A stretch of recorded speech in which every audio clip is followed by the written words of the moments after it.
This morning, a U.S. senator who tried to ask a question of the Secretary of Homeland Security was shoved, manhandled, pushed to the ground, handcuffed. There was no apology forthcoming from the administration. They lied about what he did, saying he didn't identify. And I saw U.S. senators, this is one of your own. What's your reaction to this, and how big a deal does it feel like to you? Is this, oh, it was a mistaken identity, they didn't know, they were following their training, or does this feel like something bigger? No, this is bigger than that. I mean, first you have to focus on why was Senator Padilla handcuffed? He was handcuffed for asking a question. He was handcuffed for doing his job as a senator.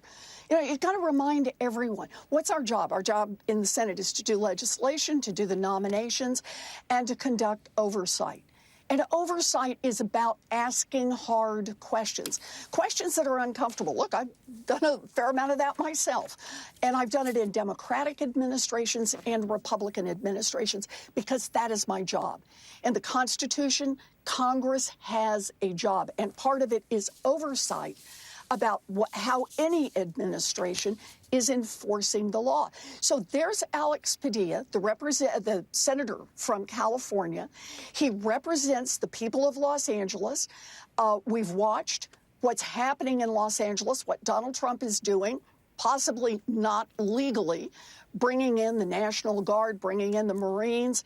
And so Alex Padilla is there. We've got the head of Homeland Security who wants to come out to California, the person who's in charge of ICE, who's in charge of these escalating efforts that ICE has been using on civilian populations, snatching people off the streets here in Massachusetts, lurking outside of elementary schools in California. So she's there to take credit for what's going on. They're having a press conference, cameras are rolling, and Alex Padilla wants to ask a question, and he gets thrown to the floor and handcuffed for it.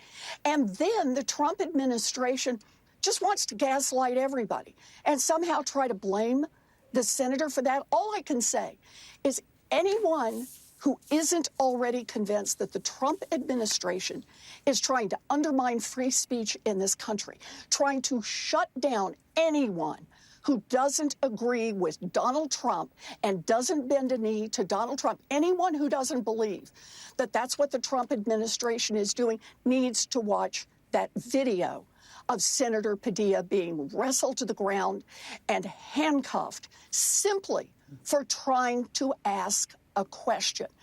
That's why this is a big deal. So a lot of Democratic senators have stood up and said, enough, I want to hear where the Republican senators are.